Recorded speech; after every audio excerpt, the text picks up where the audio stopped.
नमस्कार। चलिए आज इतिहास का एक ऐसा पन्ना पलटते हैं जिस पर अक्सर लोगों की नजर नहीं जाती। हम बात करेंगे डॉक्टर भीमराव अंबेडकर और भारतीय रिजर्व बैंक के उस गहरे रिश्ते की। एक ऐसी कहानी जो हमें उनके एक बिल्कुल ही अलग रूप से मिलवाती है। अच्छा, जैसे ही हम बाबा साहब अंबेडकर का नाम लेते हैं तो हमारे जहन में एक जानी पहचानी सी तस्वीर उभरती है ना। एक ऐसी शख्सियत जिन्हें हम सबको लगता है कि हम अच्छी तरह जानते हैं। हाँ बिल्कुल, भारतीय संविधान के निर्माता और एक बहुत बड़े समाज सुधारक। ये वो भूमिकाएं हैं जिनके लिए हम उन्हें जानते हैं और उनका सम्मान करते हैं। पर क्या उनकी कहानी बस यहीं तक है? जरा सोचिए, क्या हो अगर ये कहा जाए कि भारत की फाइनेंशियल सिस्टम की जो रीढ़ है यानी आरबीआई, उसकी नींव भी उन्हीं के विचारों पर रखी गई थी। ये सवाल हमें उनकी विरासत की एक बिल्कुल नई परत तक ले जाता है। तो चलिए इसी पहलू को थोड़ा और समझते हैं। बाबा साहब सिर्फ एक कानून के जानकार या समाज सुधारक ही नहीं थे, वो एक असाधारण अर्थशास्त्री भी थे। और यही पहचान है जो हमें आरबीआई की कहानी के बिल्कुल केंद्र में ले जाती है। उनका आर्थिक ज्ञान सिर्फ किताबी नहीं था, आप जानते हैं। उन्होंने वाकई में भारत के लिए एक सेंट्रल बैंक का पूरा कॉन्सेप्ट तैयार किया जो उनकी जबरदस्त दूरदर्शिता को दिखाता है। तो आखिर ये सब शुरू कैसे हुआ? इसकी जड़ें उनके एक बहुत ही महत्वपूर्ण एकेडमिक काम में हैं, जिसने आरबीआई के लिए अब कह सकते हैं एक तरह से जमीन तैयार की। साल 1923 में उनकी एक किताब आई, the problem of the rupee. और ये सिर्फ एक किताब नहीं थी, ये उस वक्त के भारतीय मॉनेटरी सिस्टम का इतना गहरा विश्लेषण था कि उसने आर्थिक जगत में पूरी बहस का रुख ही मोड़ दिया। तो वो कौन सी समस्या सुलझाना चाह रहे थे? उनका जो मुख्य लक्ष्य था वो था मुद्रा स्थिरता हासिल करना। अब इसका मतलब क्या है?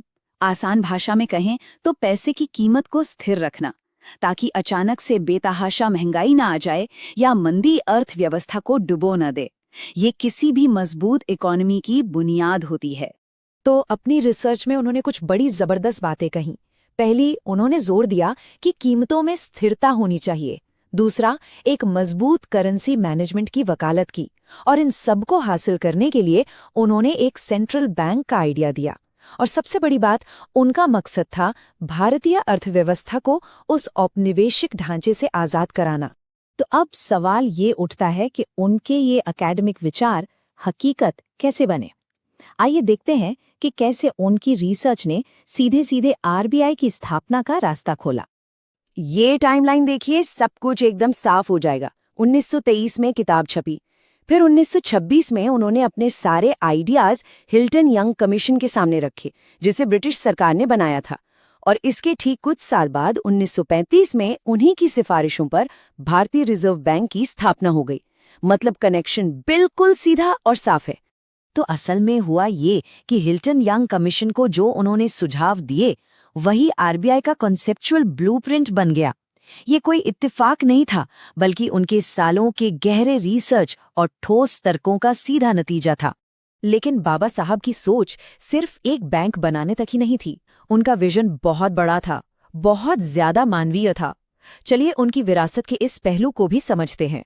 उनका जो विजन था उसके दो पहलू थे। एक तरफ तो था एक सेंट्रल मॉनेटरी अथॉरिटी बनाना, मतलब एक संस्थागत लक्ष्य। पर दूसरी तरफ जो ज्यादा जरूरी था वो था एक समावेशी नजरिया, एक ऐसा फाइनेंशियल सिस्टम बनाने का सपना जो गरीबों, वंचितों, हर किसी को ऊपर उठाए। उनका मकसद सिर्फ एक बैंक खड़ा करना नहीं था, बल्कि एक ऐसा फाइनेंशियल सिस्टम बनाना था जो हर हिंदुस्तानी के काम आए, खासकर उनके जो पिछड़े और गरीब हैं। वो चाहते थे कि आर्थिक विकास का फायदा देश के हर नागरिक तक पहुंचे।